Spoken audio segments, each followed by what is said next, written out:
1 Samuel, capítulo de número 17, versículo 23. Queridos, eu prego desde os 14 anos de idade. Comecei o meu ministério com 14 anos, adolescente. São 20 anos de pregação, né? Você deve ter feito a conta aí, pastor tem 34. Se tirar a barba, cai para 18, né? 20 anos pregando. E às vezes eu subo em cima desse altar e falo: Senhor, o que o Senhor tem para servir para a tua igreja hoje? Domingo passado eu preguei sobre o pai do filho pródigo, sobre a paternidade de Deus. Afinal, era dia dos pais e precisávamos ressaltar o quanto o nosso pai é perfeito. E eu já havia pregado essa mensagem em outras ocasiões. Eu saí do culto com aquela sensação de que eu servi um alimento que eu já havia servido antes. E durante a semana eu recebi algumas mensagens de pessoas que foram ministradas, inclusive algumas de casa. Falaram: pastor, aquela mensagem foi toda para mim. Eu precisava ouvir aquilo. E isso me alegra o coração, porque isso mostra que a palavra de Deus tem esse poder de nunca se tornar obsoleta. A palavra nunca fica ultrapassada. A palavra de Deus ela é sempre atual, porque a nossa vida é feita de ciclos, de fases. De repente, essa mensagem esse texto que eu li, não é um texto estranho para você. Você já deve ter ouvido várias vezes as pessoas falarem sobre a batalha épica entre Davi e Golias. Só que você estava numa fase da vida que esse texto não fez tanto sentido para você, ou fez sentido de outra forma. O que eu quero te pedir nessa noite é que você possa dar atenção ao que Deus tem para você a partir de agora, porque Deus tem uma mensagem nova para você com base nesse texto que você já conhece. A palavra, ela é como uma espada, ela penetra até a divisão da alma e do espírito, das juntas e medulas, e a palavra de Deus tem o poder de ir aonde o bisturi do médico não vai, de ir aonde o psicólogo, o psiquiatra, o terapeuta não consegue atingir. A palavra de Deus, ela vai no âmago da nossa alma. E Deus, ele tem uma palavra para você que está vivendo um tempo de guerras. Estava orando antes de vir para o culto e o Senhor falou comigo: você vai pregar orientando as pessoas a enfrentar as batalhas da vida. Todos os dias nós acordamos pela manhã e nós temos que matar um leão. Não é essa frase que a gente diz no ambiente de trabalho? Tem que matar um leão todo dia? E essa palavra, embora seja uma metáfora para designar as lutas do dia a dia, ela é verdadeira, porque não existe vencedor sem luta. Não existe pódio sem cãibra para o maratonista, sem cansaço, sem suor.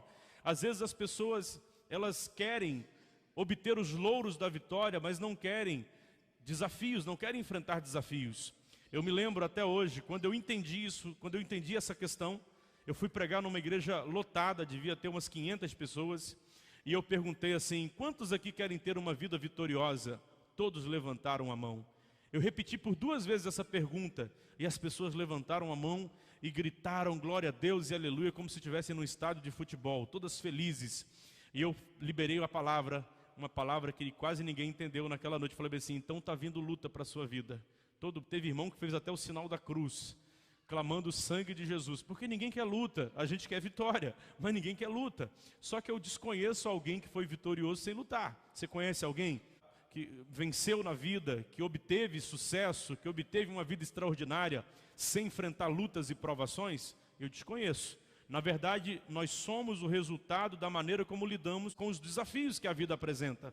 Perceba que uma pessoa que foge da luta, que vive pegando atalho, válvulas de escape, subterfúgios, essa pessoa, ela não evolui, ela não cresce.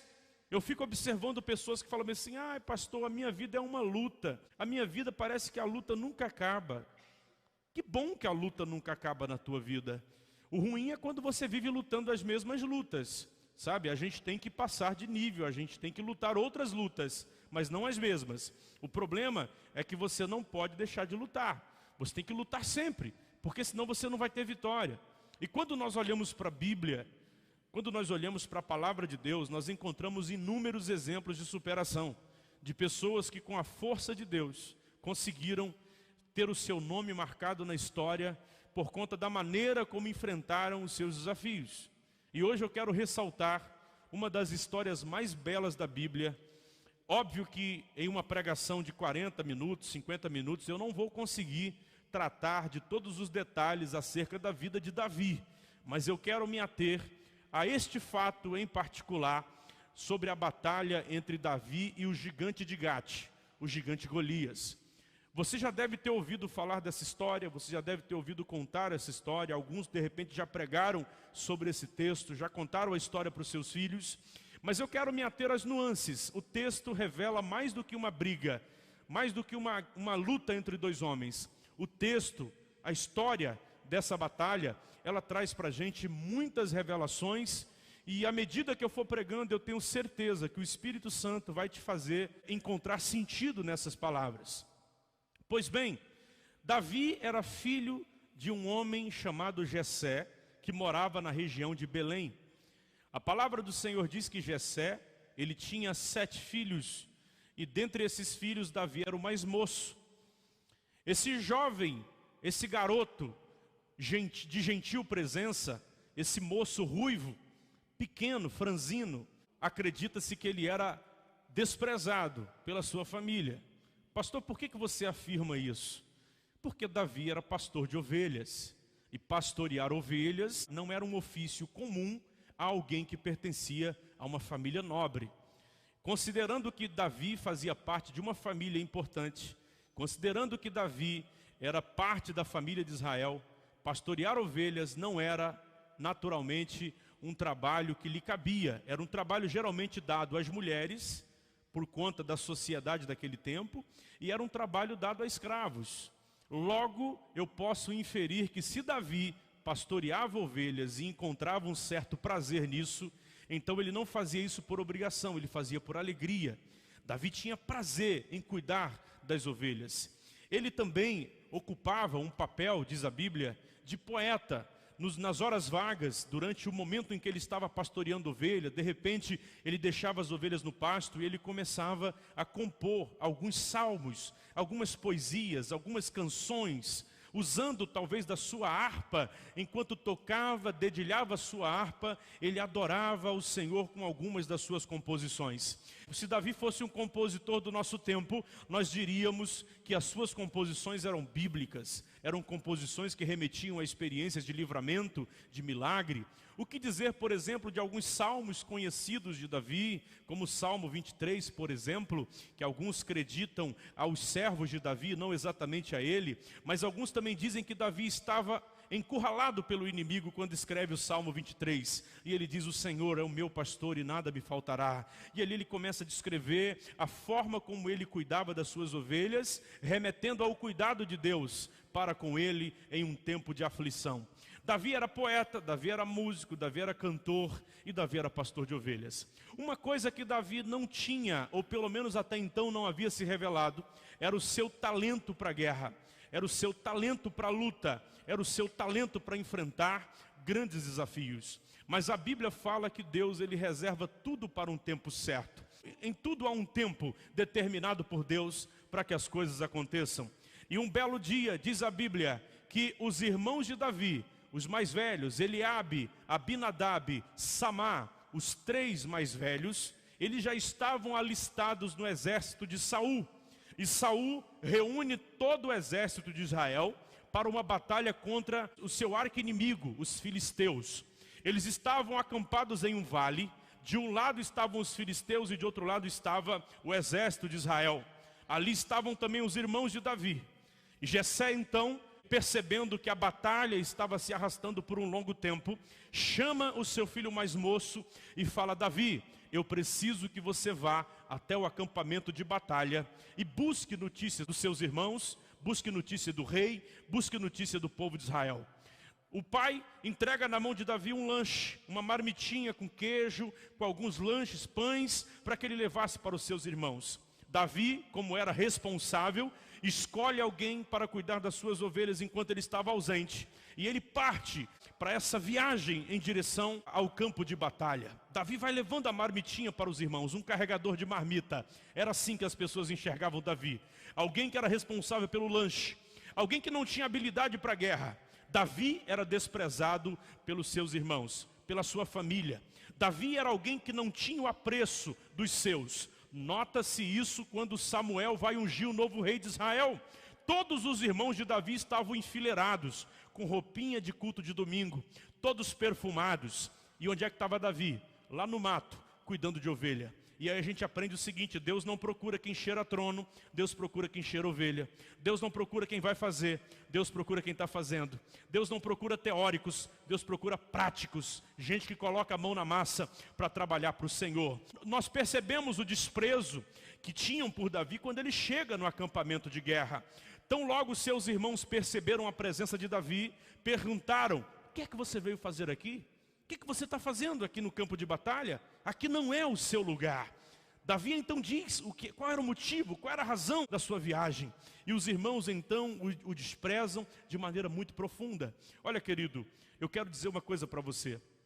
Você, de repente, tem vivido situações muito similares à situação desse jovem guerreiro.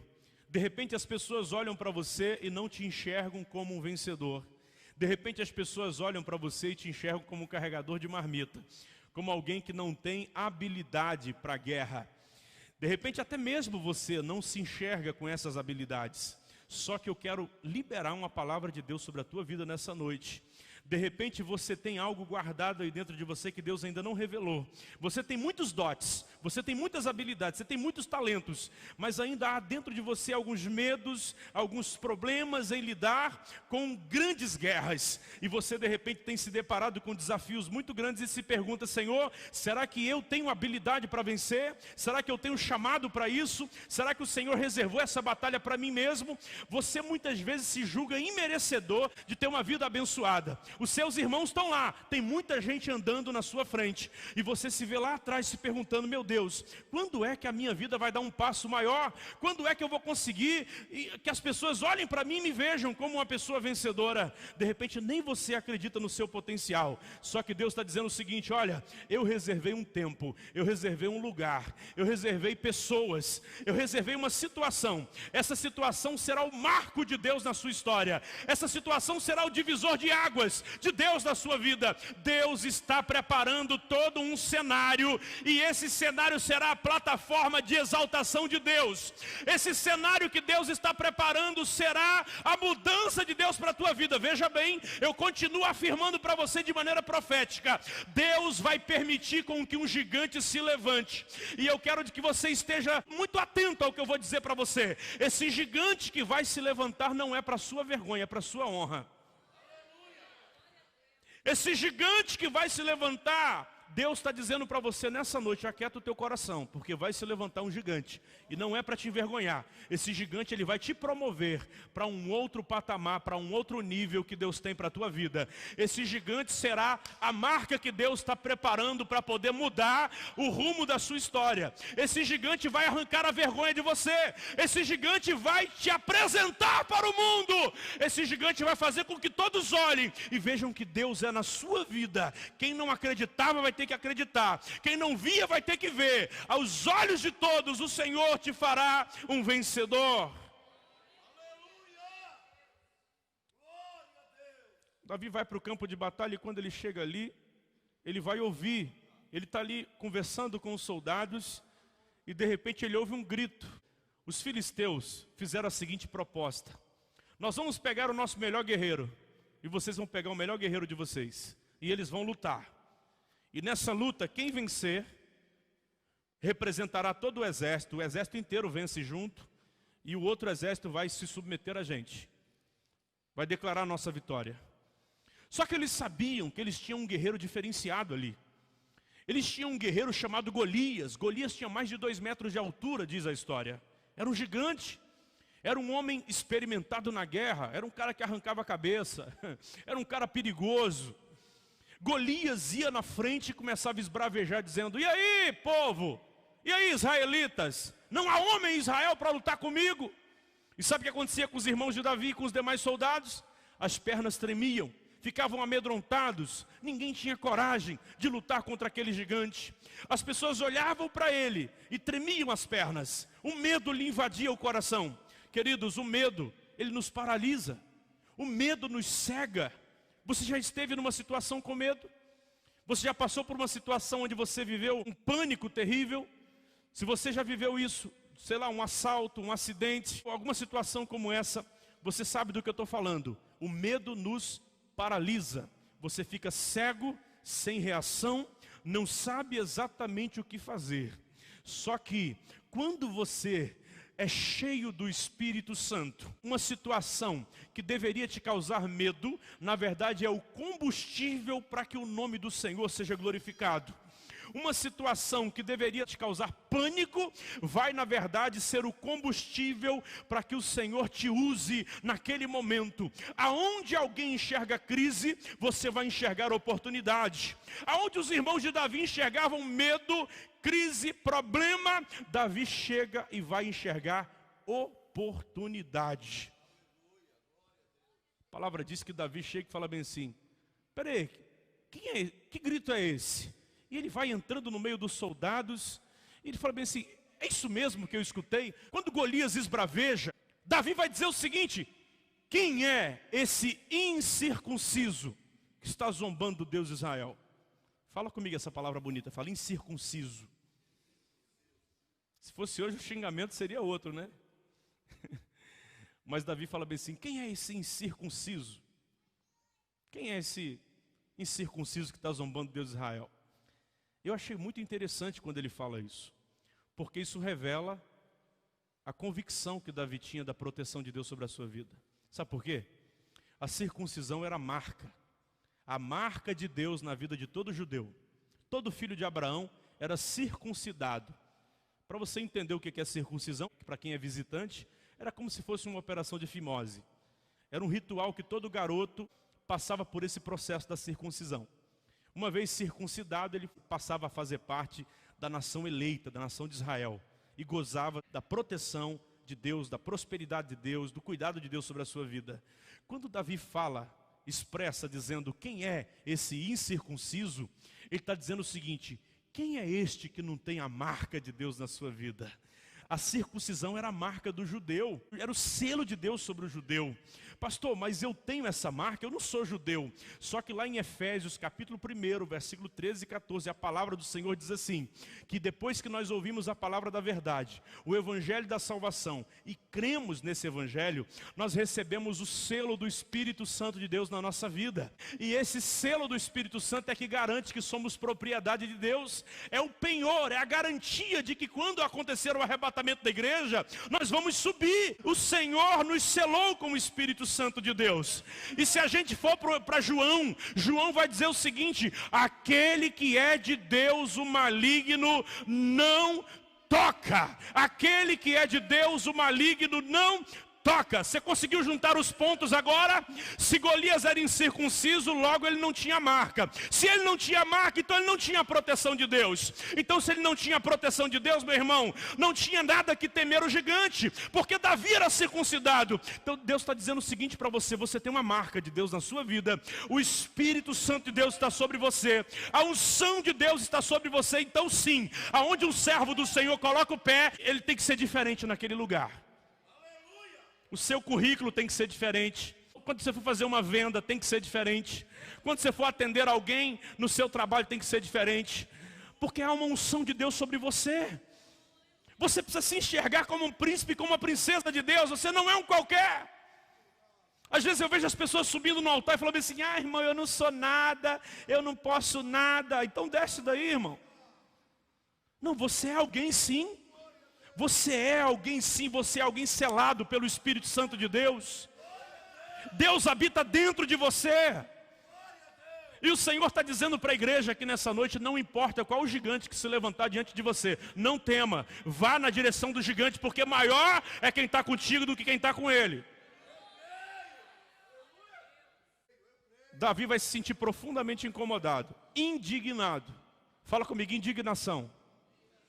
É o que falta em muita gente. Porque quando Davi fala assim: quem é esse incircunciso que está zombando do exército do Deus de Israel? Ele fica indignado. Ele fica indignado porque o exército não era de Israel. O exército era do Deus de Israel. Ele usa essa expressão. Cara, vocês não estão indignados com isso? Esse cara está zombando de Deus. Quem tem um chamado de Deus na sua vida, quem serve ao Senhor de verdade, quem é cheio do Espírito Santo, quem nasceu para ser vencedor, Sabe o que ele faz? Ele fica indignado quando vê o nome do Deus dele sendo afrontado. Ah, meu irmão, ele fica indignado, sabe por quê? Porque ele sabe, aquele cenário todo ali era um prato cheio para o nome do Senhor ser glorificado. Deixa eu te fazer uma pergunta, como é que você lida quando alguém afronta o seu Deus? Como é que você lida quando alguém fala bem assim para você? Você não é crente? Você não ora? Você não vai à igreja? E aí? Não vai orar para o seu Deus? Meu irmão, quando alguém me desafia, eu me sinto indignado. E essa indignação tem que ser a marca de todo servo do Senhor. Ninguém pode aceitar ver alguém afrontando o nome do Senhor e ficar calado. Você precisa defender a honra do seu Deus. Toda vez que eu subo nesse altar, eu falo, Deus, não é por mim. Eu não quero vaidade e holofotes, eu não quero fama, eu não quero que as pessoas olhem para mim e falem, nossa, aquele pastor fala bonito. Não, eu quero que o teu nome seja glorificado.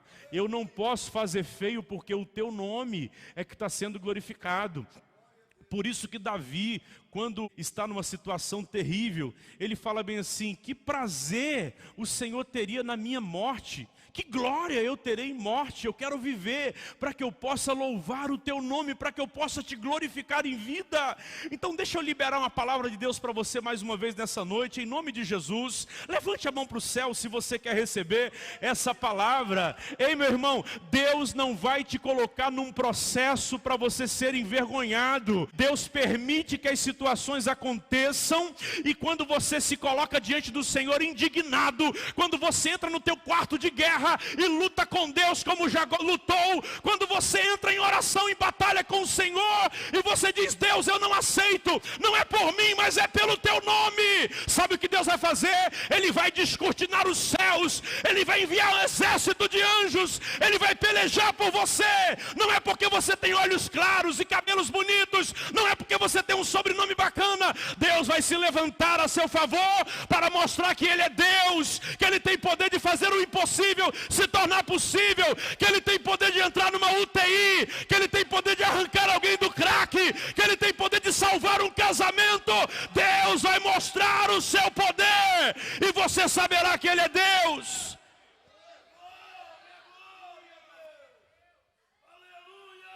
Davi se sente indignado, porque ele não aceita. Não aceita. Você está sendo envergonhado? Está sendo envergonhado no aspecto financeiro? Quantas vergonhas que às vezes a gente passa, né? O gigante da crise se levanta, a pandemia vem, os problemas vão se acumulando. Está cansado de receber ligação 011, nem atende mais? Aqueles telefones estranhos que te ligam. Só que Deus está falando o seguinte, em lugar da vergonha, o Senhor vai virar isso aí, vai virar honra. Esse gigante que está levantando sobre a sua vida, Deus vai te dar a capacidade de vencê-lo, em nome de Jesus. Sabe o que Davi faz? Davi começa a falar bem assim, mas peraí. Vai ficar assim? Ele vai ficar zombando da gente, vai ficar aqui parado? Aí alguém solta, dizendo assim, olha, o rei falou que quem lutar contra o gigante vai receber presentes do rei, riqueza, vai casar com a filha do rei, e a família dele vai ficar isenta de impostos. Meu irmão, olha que baita oportunidade. Às vezes, a gente fica tão preocupado com uma luta que se levanta, que fala, Deus me odeia, Deus não me vê, Deus não gosta de mim, estou sofrendo. Depende da sua perspectiva. Eu ouvi uma vez uma história de que um rei, tentando conhecer um pouco mais acerca dos seus súditos, das pessoas que viviam no palácio, no seu reino, ele coloca uma pedra na estrada principal que dava acesso ao centro ali da região onde acontecia o comércio. Ele coloca uma pedra, ele manda colocar uma pedra na avenida principal. E daí os habitantes daquele reino iam passando e xingavam o rei. Pagamos os nossos impostos e o rei não cuida das estradas. E eles desviavam da pedra e iam embora. Passava um outro, reclamava, desviava da pedra e ia embora. E de repente passa um mercador de verduras, muito simples. Quando ele vê aquela pedra, ele para, desce da sua carruagem e começa a empurrar a pedra. ele empurra a pedra com muita força, com muita dificuldade, até que consegue removê-la para longe da estrada. E quando ele remove a pedra, embaixo da pedra tinha um baú. Quando ele tira esse baú, dentro do baú tinham joias preciosas e tinha um bilhete lá dentro. Quando ele abre o bilhete, dizia o seguinte: este tesouro é para aquele que conseguir remover a pedra, e este terá direito de comer todos os dias à mesa do rei. Sabe o que Deus está falando conosco através desta fábula? De que muitas vezes as pedras que surgem em nosso caminho não são uma forma de nós nos sentirmos impedidos de avançar na vida. Depende da perspectiva com que você vê. Tem irmão que às vezes fica enfermo e murmura contra Deus. Tem gente que perde, a porta de emprego se fecha, o cliente não bate na porta, ele começa a murmurar contra Deus. Meu amigo, Deus está te dando a possibilidade de você se reinventar. Deus está te dando a possibilidade de você fazer diferente. Deus está te dando a possibilidade de você remover esse obstáculo que está diante de você. Se você passar a vida inteira desviando dos obstáculos, você não vai evoluir, você não vai crescer, você não vai abraçar as oportunidades que Deus tem para a tua vida. O Senhor está dizendo o seguinte: olha, remova essa pedra, porque se você remover a pedra, tem um tesouro te esperando. Aleluia. Tem uma mesa te esperando, tem uma prosperidade de Deus te esperando ali, tem uma bênção muito grande de Deus para você. Veja bem, quem matasse o gigante ia casar com a filha do rei, devia ser muito bonita, ia ficar rico, e a família ficar isenta de impostos. Ou seja, Davi visualizou uma possibilidade dele mudar de vida financeiramente, dele resolver seu problema emocional, casar com uma mulher bonita, né?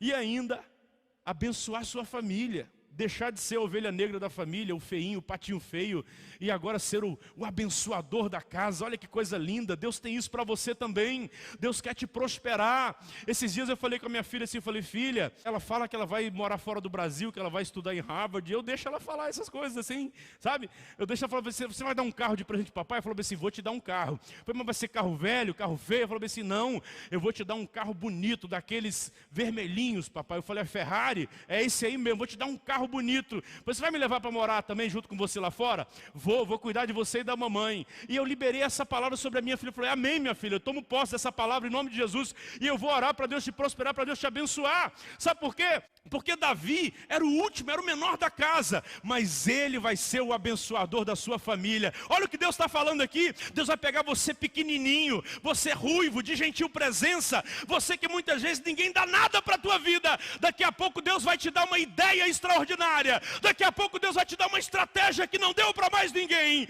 e você vai ver o teu nome sendo elevado, você vai ver portas se abrindo, você vai ver Deus te exaltando, Deus te honrando.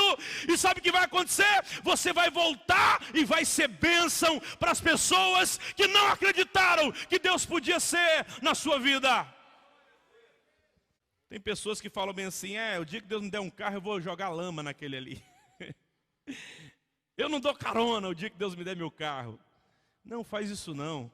Sabe o que você faz? Quando você comprar tua casa nova, convida as pessoas que não acreditaram no teu sucesso, que Deus podia mudar a tua história. Coloca elas sentadas no sofá da sua casa, prepara o melhor café, porque elas não têm culpa de ter uma visão tão limitada. Você sabia que a inveja nasce daí? A inveja nasce quando as pessoas não acreditam que Deus pode mudar a história delas. Quando as pessoas passam uma vida inteira na covardia, fugindo dos processos, fugindo das lutas. E daí quando o outro começa a crescer, ele não entende. Mas e daí? Abra a porta da sua casa, coloca ele lá dentro, senta, serve o melhor café, o melhor lanche, trate ele da melhor forma possível. Porque na verdade, o momento em que ele te feriu, ele te aproximou do seu milagre. Quando você comprar teu carro e vê o irmãozinho na chuva, para o carro, coloca ele dentro. Viu, com sacolas, coloca ele dentro, diga: vamos lá. Sabe? É assim que funciona. A gente não tem que pagar o mal com o mal, tem que pagar o mal com o bem. Davi não só vai visualizar a oportunidade de ele ficar rico e casar com uma moça bonita, com a filha do rei, fazer parte da família real, como também ele vai ver a sua família sendo abençoada. Quantos aqui querem ser bênção para a sua casa?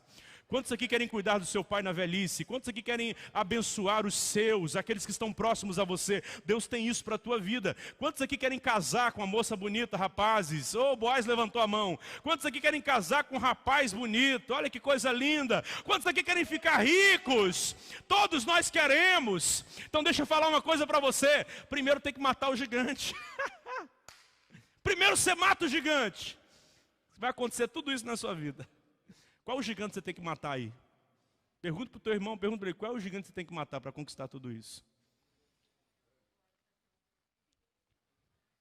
Davi fala bem assim, eu vou lutar contra esse cara, eu vou lutar contra esse cara. Aí chegou até Saul. Saul, tem um rapaz aí com uma conversa afiada aí, falando no meio do exército, se não tem ninguém para ir, que ele quer ir lá, que ele quer brigar, que ele vai matar esse gigante. Aí Saul falou bem assim, manda chamar esse cara.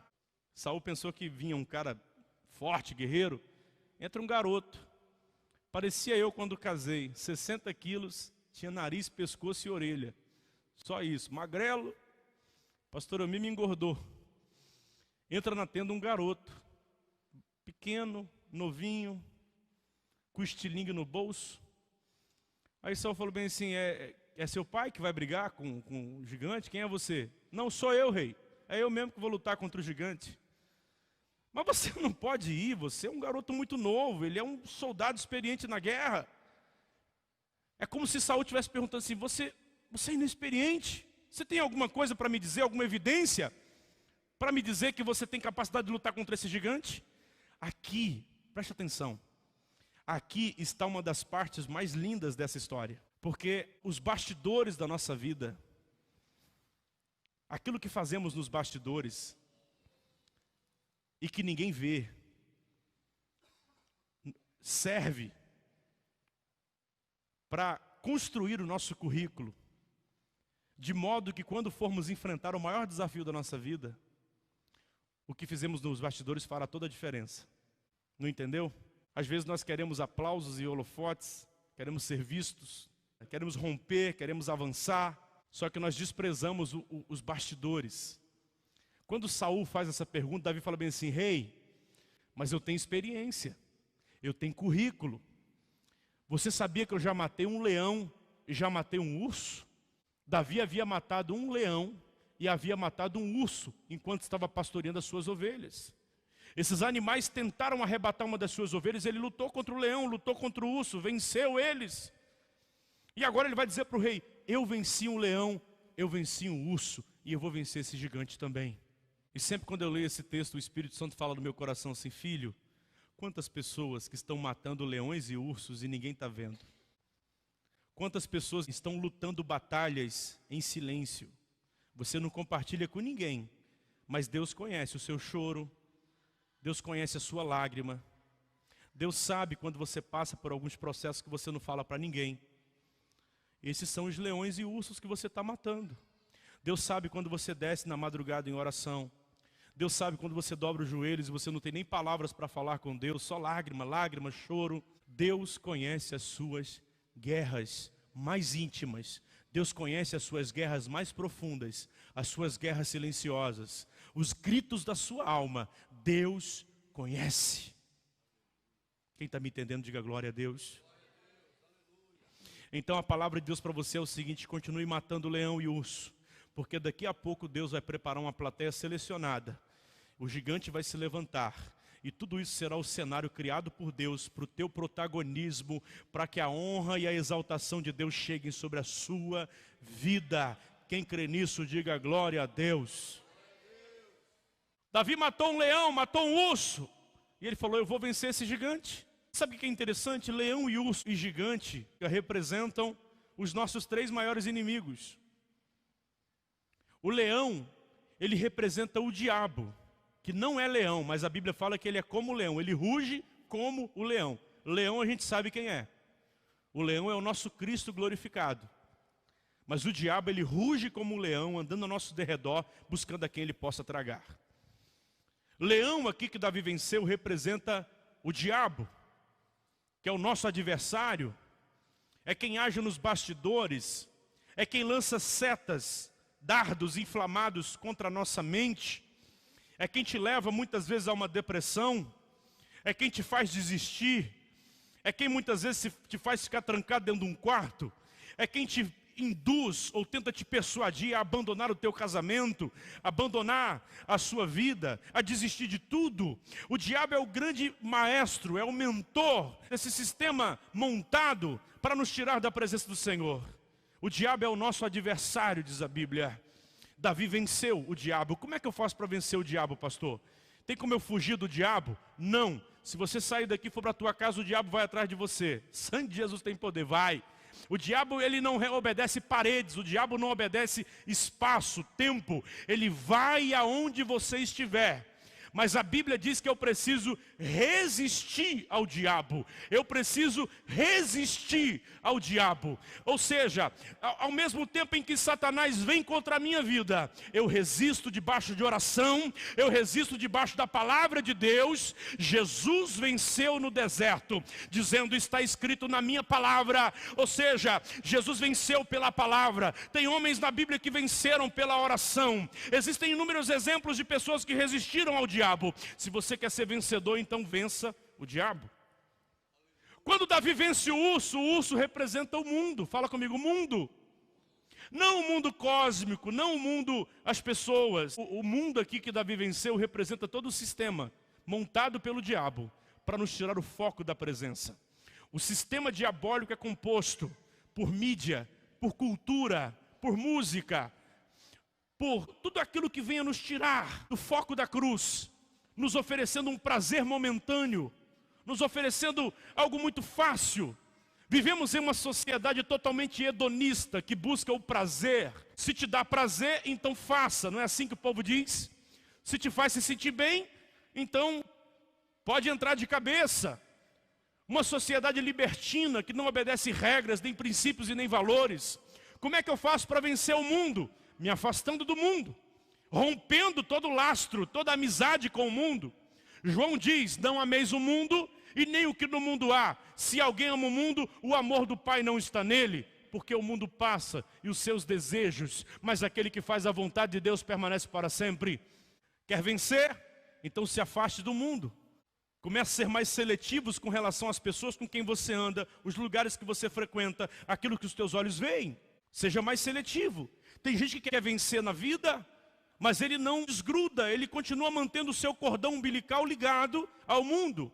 Apaga aquelas fotos do teu celular, saia de alguns grupos de WhatsApp, hein? Apague alguns números do passado da tua agenda telefônica, não deixa lá. Arranque algumas coisas do teu guarda-roupa, faça uma limpeza na tua vida, arrume o quartinho da bagunça da sua alma, libera perdão. Faça com que tudo aquilo que possa roubar, te prender a esse mundo, seja arrancado de você. E aí você vai começar a vencer. Aleluia. Davi venceu o diabo, resistindo. Davi venceu o urso, se afastando do mundo. E Davi agora vai se deparar com o terceiro e maior inimigo nosso. Sabe qual é o terceiro inimigo nosso, que a palavra do Senhor diz, o apóstolo Paulo que discorre sobre isso? Bate no peito e diga, é a nossa carne. A carne é o seu maior inimigo. O que é carne, pastor? Carne é uma natureza, que a palavra do Senhor diz que nós herdamos uma natureza pecaminosa que deu início lá com Adão e Eva, o primeiro casal. Quando o primeiro casal desobedeceu a Deus e pecou, esse pecado como um vírus foi passando para o nosso DNA. E nascemos com uma inclinação para praticar o pecado. Por isso que acontece uma guerra dentro de você. O cara que fez o desenho do Pica-Pau não estava muito errado. E nem do Tom e Jerry, né? Quando aparece um anjinho do lado e um capetinha do outro. É mais ou menos aquilo ali. Ao mesmo tempo em que Deus está te impulsionando a orar, a ler a Bíblia, a se aproximar, a ter comunhão, a amar, a perdoar, o diabo está do outro lado fermentando a tua vida. E o diabo muitas vezes se apresenta através de uma amiga, de um amigo que te liga para fazer coisas que você não deveria fazer. O diabo muitas vezes se apresenta através de uma proposta, de uma mesa preparada. E vou dizer mais, preste atenção aqui. Às vezes o inimigo não se apresenta como um fedendo a enxofre, com rabo, com garras. Não, o diabo muitas vezes se apresenta de forma bonita. Ele quer seduzir a nossa carne, ele quer nos fazer pecar contra Deus. Você sabe quem é o seu maior inimigo? Quem é o seu gigante? O teu maior inimigo é aquele cara que você vê quando olha no espelho. O teu maior inimigo é aquela mulher que você vê quando olha no espelho. É ele que pode botar tudo a perder. Quando Davi vai lutar contra o gigante, Davi está lutando contra a sua natureza pecaminosa. Davi está lutando contra a sua carne. Davi está lutando contra os seus desejos. Davi está lutando contra os seus impulsos. Eu já conversei com usuário de cocaína. Eu já conversei com meninas que se entregaram ao lesbianismo. Já conversei com pessoas que se entregaram ao homossexualismo. E a questão deles é a mesma. Eu não consigo parar. Já conversei com pessoas que têm vício em prostituição, em pornografia. A palavra deles é a mesma. Eu não consigo parar. Já conversei com pessoas que fumam, com pessoas que bebem bebida alcoólica, e eles dizem o seguinte: olha, é mais forte do que eu. São pessoas que estão aprisionadas. Sabe por quê? Porque eles deram vazão à carne. A carne está dominando sobre o espírito. Mas o Senhor nos diz que nós precisamos fortalecer o nosso espírito e mortificar a nossa carne. E quem ajuda a gente nesse processo é o Espírito Santo de Deus. Quem ajuda a gente nesse processo é o Espírito Santo. Eu não sei se eu estou pregando para pessoas que estão vivendo esse tempo, onde você está fazendo coisas pelas quais você não tem um controle. E você diz: pastor, eu até quero vencer os gigantes, mas eu não consigo. Pastor, existem situações na minha vida que eu até não quero fazer, mas quando eu vejo eu estou fazendo. Eu estou dando lugar à ira, eu estou batendo na mesa, eu estou gritando, eu estou fazendo coisas pelas quais eu me envergonho no outro dia. Só que Deus hoje, Ele te trouxe aqui. E Ele vai te dar autoridade para você derrubar esse gigante da sua vida. Gigante do adultério, gigante da fornicação, gigante do homossexualismo, gigante do lesbianismo, gigante da bebida alcoólica, gigante do cigarro. Deus vai te dar poder para vencer tudo isso. Deus vai te dar poder para dizer não. Escute, um dos maiores poderes que a gente pode ter na vida quando encontramos Jesus é o poder de dizer não. Eu sempre conto a experiência do pastor Jeter aqui. Quem sabe um dia ele me assiste e responde aí dizendo. Eu me lembro que ele contou uma vez uma história, isso faz muitos anos, de que um colega falou bem assim: ser crente é a maior besteira do mundo, vocês não podem fazer nada. Ele falou bem assim: não, cara, a gente pode fazer tudo. Pode nada. Vocês não bebem, vocês não fumam, vocês não vão pro rock, fica nessa vida de igreja, vocês são prisioneiros. E ele virou para o amigo dele e falou bem assim: não, eu sou livre, prisioneiro é você. Eu não, eu faço o que eu quiser. Tudo bem, você faz o que quiser? Então para de fumar. Aí esse cara desconversou, falou: aí você tocou no meu calcanhar, porque eu já tentei parar de fumar um monte de vezes e não consegui. Aí ele perguntou: quem é o preso aqui? Aí falou bem assim: sabe por que eu não fumo cigarro? Sabe por que eu não fumo maconha? Sabe por que eu não me entrego à cachaça? Não é porque eu não posso, é porque eu não quero. É diferente. Sabe por que tem pessoas que não param de fumar, de se prostituir, de se entregar ao pecado? Não é porque não querem, até querem. Conversa com o mendigo para ver se ele não quer sair da rua. Conversa com o alcoólatra para ver se ele não quer abandonar a bebida. Conversa com um homem que trai a esposa para ver se ele não quer parar de trair e salvar o seu casamento. Todos vão dizer: cara, eu quero mudar de vida. Só que nem sempre querer é poder, porque são gigantes que estão sobre a vida dessas pessoas, oprimindo. Sabe os irmãos de Davi que estavam com a perna tremendo? Amedrontados, cegos, paralisados, inertes, sem ação. Tem gente que está assim dentro da igreja. Ou você conhece alguém na tua família que está vivendo esse momento de paralisia, de inércia, não consegue vencer o gigante que está diante. Mas hoje Deus te trouxe aqui para dizer o seguinte: a mesma unção que desceu sobre a vida de Davi está descendo sobre a sua vida aqui hoje. Deus está te dando autoridade. Deus está te dando autoridade para você vencer a sua carne, vencer o seu eu, vencer o seu egoísmo, vencer a sua vaidade, vencer o seu temperamento, vencer a sua carne. Saul falou bem assim: Davi, tudo bem, Então faz o seguinte, eu vou te dar a minha armadura, pelo menos isso, vou dar essa contribuição. Coloca aqui a minha couraça, coloca aqui, toma aqui a minha espada, o meu escudo. E pelo menos assim você vai ter alguma chance para lutar contra aquele gigante. Aí Davi colocou a armadura de Saul. Não tem quando você coloca aquela roupa que alguém fala bem assim, o morto era mais gordo, hein? Aquela roupa que fica sobrando uns pedaços assim, que você fala, meu Deus. E Davi colocou aquela armadura, ficou toda desengonçada nele, ficou ruim o negócio, ficou difícil dele andar, se mobilizar. E também bateu aquela consciência, falou bem assim, não, isso não é para mim. A arma de Saul não cabe Davi. E Deus está dizendo assim, a receita que foi para o outro, de repente não é para você. Deus vai te dar uma receita nova. Deus vai te ensinar a usar com as armas que Ele já te deu. De repente você está dizendo assim, se eu fizer igual fulano fez, eu vou conseguir vencer. Não, Deus vai te dar a sua própria estratégia. Davi pegou, falou bem assim, rei, muito obrigado. Vou te devolver aqui a sua armadura. Tá, mas você vai lutar com o quê? Tá vendo isso aqui, Ele tirou um estilingue do... Na minha época a gente chamava de estilingue. Quem conhece estilingue aqui? Tem outro nome? Seta. Também, na minha época chamava seta, estilingue. No tempo de Davi era funda. Eu não tinha borracha de soro, né? Tinha que girar. Mas Davi falou bem assim, rei, eu vou com a minha arma. Na verdade a confiança de Davi não estava na funda. A confiança de Davi estava em Deus. Davi depositou sua confiança no Senhor. Se Davi vencesse Golias com a arma de Saul, talvez Saul ia falar bem assim, eu tive contribuição nisso aí. E às vezes o Senhor tira todos os recursos da sua mão, só para você ter a consciência de que não foi sua força, não foi teu nome, não foi teu currículo, não foi porque você é bom. Você venceu porque o Senhor desceu sobre a sua vida e te deu vitória. Foi a mão de Deus que te fez vencer. E sabe como que você vai vencer os gigantes? É com a força do Senhor. Davi foi na beira de um ribeiro, pegou 5 pedras, colocou sobre a funda, o exército inteiro olhando, Davi caminhando em direção ao gigante.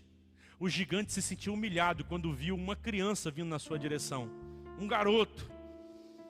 Nem o gigante, Davi foi humilhado pela família, Davi foi humilhado pelos irmãos, pelo exército, por Saul, que não acreditou nele também. Mas era a única opção que tinha. E o gigante, todos zombaram de Davi. Mas agora todos iam conhecer o Deus de Davi. Meu irmão, essa pregação é para gente que muitas vezes ouve afronta, humilhação, ou mesmo você que não consegue romper com algumas lutas que se apresentam diante de ti. Davi vai na direção do gigante. E o gigante fala bem assim, vocês não têm homem em Israel, mandaram uma criança para lutar comigo? Pois eu vou acabar com ele como eu acabo com o cão. Eu vou destruir esse garoto para dar uma lição para vocês. Aí Davi fala bem assim, você vem a mim com espada e com lança e com escudo, mas eu vou a ti em nome do Senhor dos exércitos. Você vem a mim com espada, com lança, com escudo, mas eu vou a ti em nome do Senhor dos exércitos. Ah, querido, a estratégia que Deus nos dá é diferente do que o mundo nos oferece. Escute, Deus não vai te dar armas humanas para você poder lutar. Deus não vai te dar uma pistola na tua mão para você dar um tiro em alguém. Deus não vai te fazer ir na justiça contra alguém para você ter sucesso, para você vencer. Deus, Ele vai te dar armas espirituais. Porque é loucura, ser crente é loucura. Porque ser crente, quando alguém te insulta, quando alguém te zomba, você desce na oração. Você vai orar e de repente Deus é o seu juiz. Você pode dizer isso para alguém que está do teu lado? Diga para ele, Deus é seu juiz. É Ele que julga a sua causa. Não coloque a mão, porque é Deus que vai fazer por você. Aleluia. Quando nós oramos, Deus move céus e terra em favor de um filho dele. Quando oramos, Deus para sol, Deus para lua, para dar vitória ao seu povo. Quando oramos, Deus abre o mar. Quando oramos, Deus abre a terra. Quando oramos, Deus para a tempestade.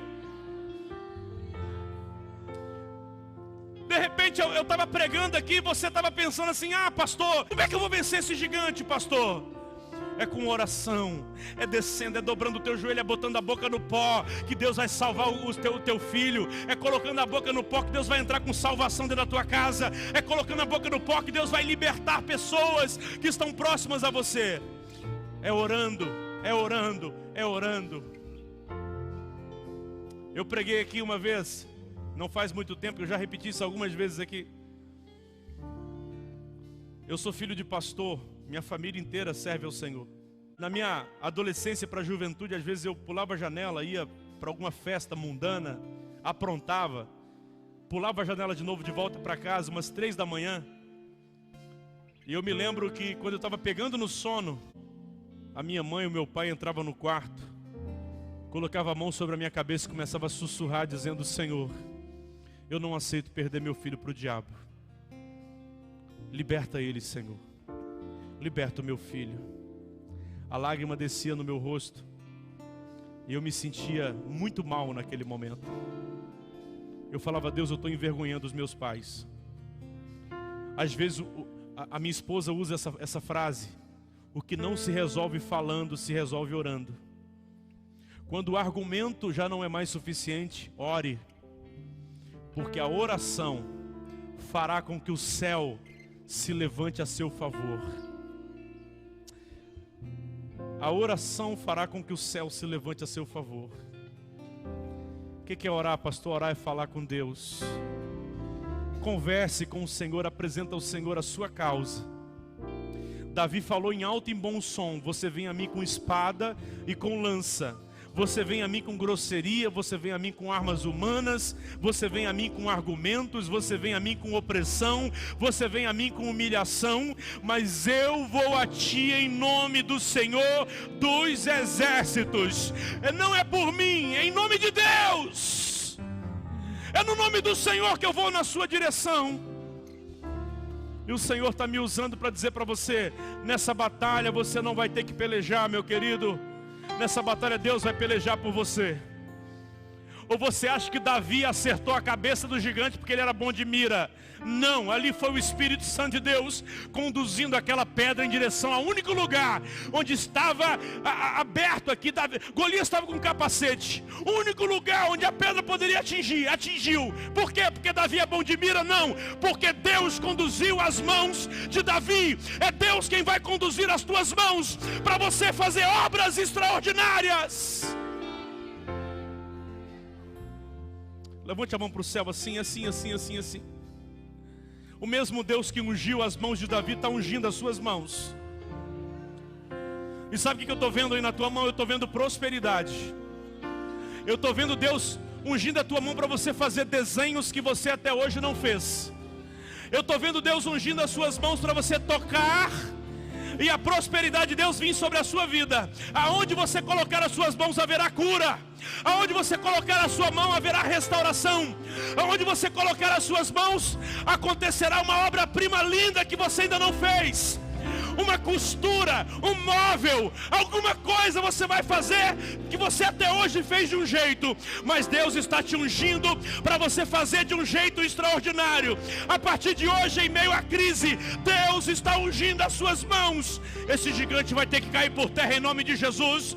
Deus vai derrubar o gigante, e quando o gigante cair por terra, a sua vida vai mudar em nome de Jesus. Haverá riqueza, haverá restauração emocional e haverá bênção na família. Eu vou repetir: quando o gigante cair por terra, haverá riqueza, haverá restauração emocional, haverá bênção na família, haverá riqueza, haverá restauração emocional, haverá bênção na família.